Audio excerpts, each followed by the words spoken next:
Hey everyone, Sula here from MistyHilltops.com. Thanks for stopping by. In this episode, I'm working on a 4x5 winter-themed mini album, and on this page, I will show you how I use some snowy accents for embellishments. I'm using the digital version of the Scrapbook collection, The Magic of Winter by Echo Park, and if you haven't watched the video where I put this album together, I encourage you to check the link in the description box below.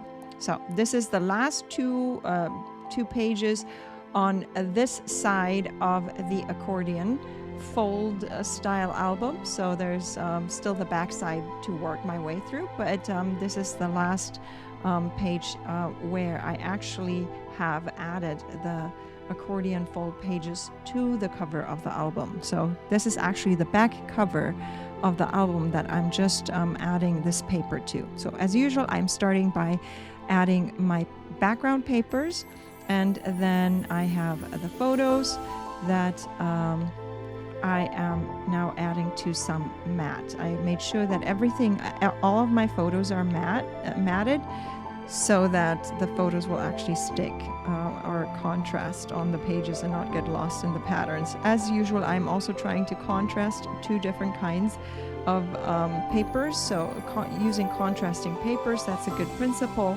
so that the papers work well together. If the shading is too similar or something, I prefer when everything has a little bit of a nice contrast. So the contrast here is dark and light, and strongly patterned and lightly patterned. Now here I have my first bit of embellishment that is a bit wintry kind of, it's a snowy border.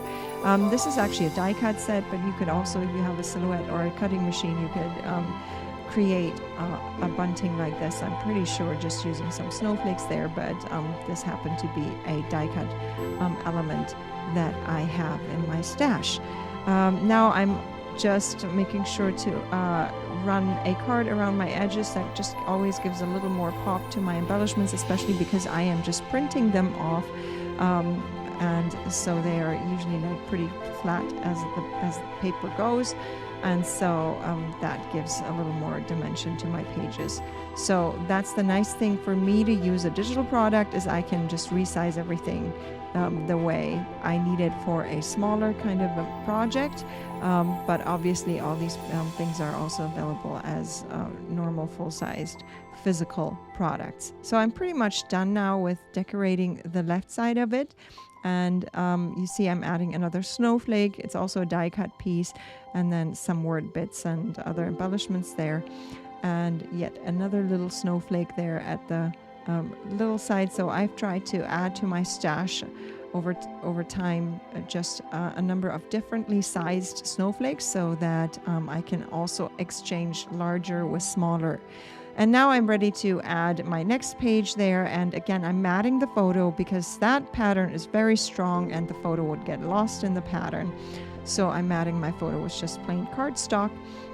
And then I have also used a die cut piece to die cut this little snow border there. I've done this similar things by just cutting one with the silhouette in my Christmas album, but for this one I used a smaller one that will just fit perfectly with this album. And again, I'm adding another snowflake and more snowflake embellishments there. Some are just circles, and I use some of my circle dies to cut out the circles, but some are just die cut snowflakes. But anyway, this is my last 2-page spread done for this side of the album. I'm leaving you with some more close-ups. I hope you enjoyed this video. Give it a thumbs up. If you did, consider subscribing, and I hope you have a great day. Thanks for watching. Bye.